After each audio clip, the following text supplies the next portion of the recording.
Hey, good afternoon. Thank you for tuning in wherever you might be around the globe.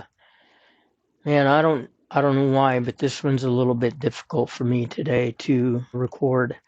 But before we jump into it, there's a couple things I want to thank you for doing. For one thing, we are international. This podcast is being shared around the globe. We've also hit over 750 downloads. That's not me. I'm just a voice out here somewhere in the wilderness, and people are resonating with the message and you're downloading it, and I hope you're sharing it with others.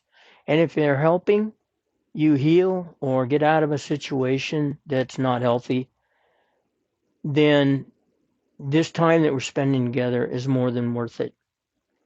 The other thing that I wanted to say is I don't script these, okay?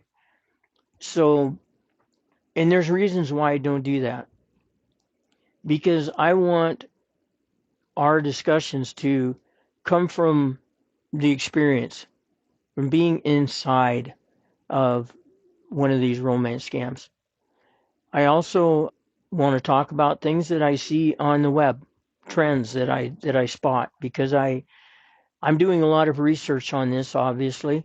Before this happened to me, I probably wouldn't be this interested. I know I wouldn't be. So there's another truth. I wouldn't be this involved. But I know now that we need to talk about it, and that's why I am involved in it. And I appreciate all your support.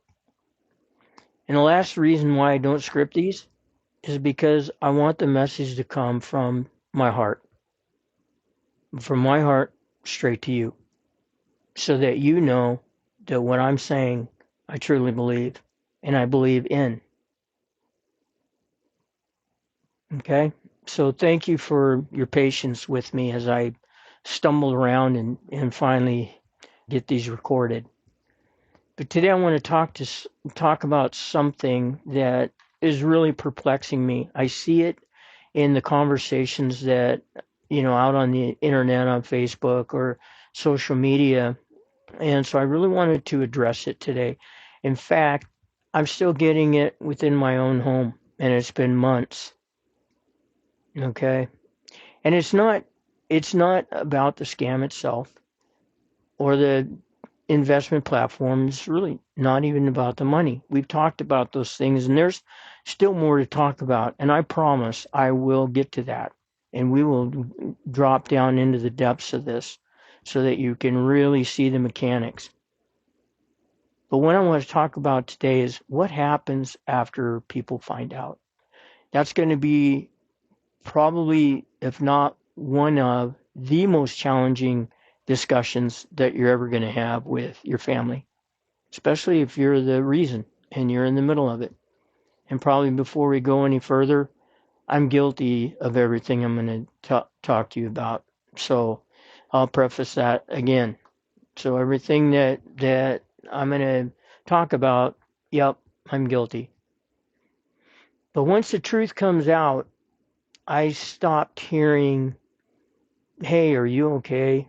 Geez, Dad, that could have happened to anybody. You were just a victim of a major crime." And you know what? It is. It's FBI level crime. And my daughter just flat came up to me and said, "Hey, Dad, you know what? You were just victimized by a crime syndicate. That's what happened." But I still hear, "Now could you fall for that?" And I can't believe that you were that stupid. And from a lot of people that I know and love and trust, "Hey, I can't believe you fell for that, Mike. I seriously can't. And how stupid." You know what? I get that. That shoe fits a little bit. Not even a little bit. Again, like I said, I'm guilty. I'm guilty of it. But there's a difference between understanding a romance scam when you're inside of it and when you're outside of it. Let's talk about that. Because I think it's one of the reasons romance scams are so misunderstood. Because most people, like your family, like those, your business associates or your associates, only see the ending. They see the financial loss. You've talked to them about it. They see the obvious red flags and obvious to everyone now in hindsight. And believe me, they were flapping when you were involved in it, when I was involved in it. They were, okay, but I just didn't give them the attention that they needed. But from the outside, back to it, they see the final decision, but they never see the internal process that led there. They never see the daily conversations. They never see the emotional reinforcement, the gradual trust that's built, or quite honestly, the manufactured, and I use that word intentionally, intimacy. The slow progression over weeks or months. This relationship is not an overnight relationship. It develops over time. And there's purpose behind that. Not really for you, but for your scammer. From the outside, people never saw how emotional attachment slowly erodes your ability to make decisions and the changing perception. And that matters. Because from the outside, people evaluate these scams logically still. Of course, they're emotionally involved. How could you do this? Or how could you get involved with this woman when you're married? What have I done as your wife to drive you to that? Well, that wasn't my intention initially whatsoever. And we'll talk more about that in a future podcast. But let's keep going with this one. Okay. From when you look at it though from the inside, the experience is emotional long before it becomes financial, and that's one of the biggest disconnects. People imagine on the outside that you're just simply sending money to a stranger on the internet, but that is almost never how it feels from the inside. By the time the financial pressure begins, the relationship already feels emotionally real. And that emotional reality changes your decision making. That's why I keep talking about what I call the attachment override model. Because once emotional attachment forms strongly enough, your logic doesn't disappear. You still see the red flags. It just doesn't register like it should. It just gets it gets overridden. And that's very difficult for people on the outside to understand if they have never experienced it. Now, I challenge you to look for somebody who has been scammed and how they write about it versus somebody who's either just a family member or they're writing from the outside of it. Look at the depth of the understanding. Until you experience it, you may not be able to speak to it completely and totally. It's just like anything. All right, but just do that experiment and come back and tell me what you think. But let me make something very clear. Victims still make decisions, and the consequences are real. The damage is real. I'm not trying to remove personal responsibility from this conversation. I'm not. I'm not trying to ask for absolution or forgiveness. But I also think that we oversimplify these scams when we reduce them to only stupid people fall for this. Now I'm gonna hold my hand up and say I'm guilty to that too. If I'd have seen that, I would have gone, you know what? That person either deserved it or they were stupid. But if you do the homework on it, that's not true.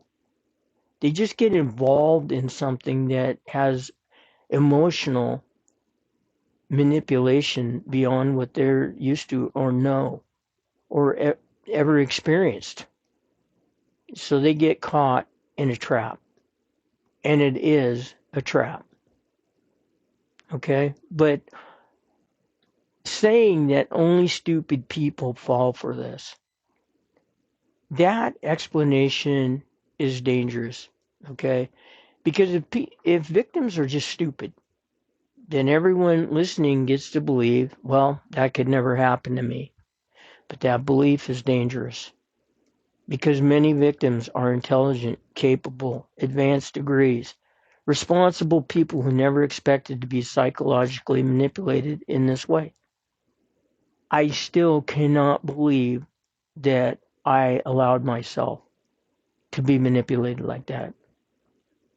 I'm still grappling with that every single day. I'm like, I don't think I'm that weak-minded, but that is just how trained these people are. These scams are not random accidents. They're structured emotional operations. A scammer studies vulnerability. They study trust, emotional reinforcement, dependencies. They study compliance, and they study timing. And they are often very, very patient. What also happens after the scam collapses is something many victims never fully anticipate. That's stigma. It just does not go away. I've interviewed over probably 75 people now. Let's just say 50 people just to be conservative. Not one of them has said, I'm fully recovered. And some of these people have been, 5 years, 6 years. The longest I think was maybe 10 years out. And it's the same response. I'm not fully recovered. My family's not fully recovered. I don't know if you ever fully recover from this. And I can say that too. I'm still working on it. Okay. But your family members are going to have a different perspective. They can't understand how this happened. A lot of times you won't be able to either. Friends look at the ending and they ask, how'd you not see that? And let me tell you what, when you're victimized, you replay every decision in your mind over and over and over again, looking for answers and looking for answers for yourself as much as for others who ask you. Okay, but I'm gonna let you know that the person who gets manipulated starts feeling permanently defined by the worst decision making period of their life. That can become psychologically crushing. Like I said, that your perspective of self changes. You may never get who you were back. Okay? Because you're dealing with financial loss, emotional loss, humiliation, and this is a big one, self condemnation and fear of judgment from other people. Honestly, many victims quickly learn that what happens when they speak openly, they get ridiculed, which is why so many of them stop talking. So when people don't ask why more victims come forward, that's why. We quickly discover that public understanding is far less compassionate than we expected, than I expected.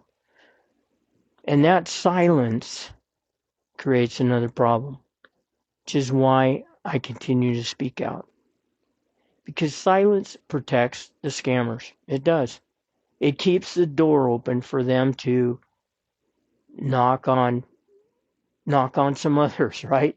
Not even knock on doors, but walk right in. So we have to talk about it. If intelligent, capable adults remain too ashamed to talk about what happened, and the public continues believing these scams only happen to quote unquote other people, that misunderstanding will keep the cycle going. I can guarantee you.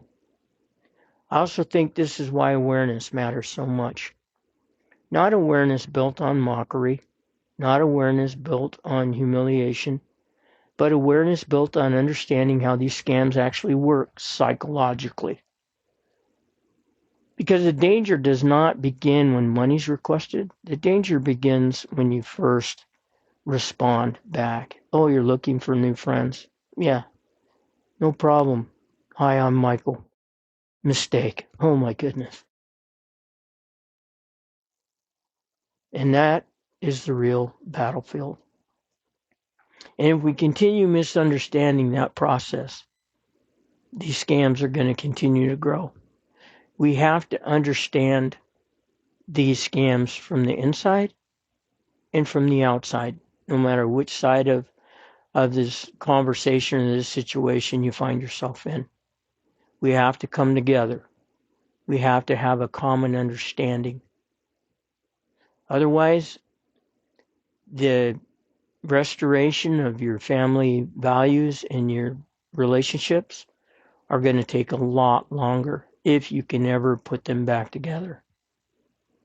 I hope that you will encourage those that are hurt in both ways, because that's the only way that healing is going to start. And you may have to step across the center line and stay there for a while, because this is crushing. It truly is. It's concerning and very devastating for your family, for those on the outside. It is crushing from the inside. I'm not belittling the outside viewpoint because you're involved. Okay, you have been victimized as well. There's a little bit different perspective between the two. And the closer that we can bring those together, the faster the healing begins. The less these scams take hold. Look, I want to thank you for listening. Thank you for spending a few minutes of your time with me today. Thank you for downloading and sharing. Let's keep this going. I can't do it myself. I need your help. But this is one thing that's not talked about, but it should be, because it's growing exponentially around the globe. This is impacting every country that you can think of. Let's grind this to a stop, and let's work together to get that done. This has been the Anatomy of Modern Romance Scams. I've been Michael B., your host. If this episode helped you better understand how these scams work and the emotional aftermath that victims experience, please share that. Please re-listen to it. And if you have any comments about it, please reach out to me directly. Awareness, again, is one of the most powerful tools we have to prevent others from becoming victims. Join me next time as we continue breaking down the psychology and manipulation and hidden progression behind modern romance scams. Thank you again for your time. Time is such a valuable commodity. We can't waste it. So I appreciate you spending yours with me. So until we catch up with each other the next time, stay aware, protect what you have, stay vigilant. If you see those messages, delete, block, and walk. And always, please always, stay safe. I'm Michael B.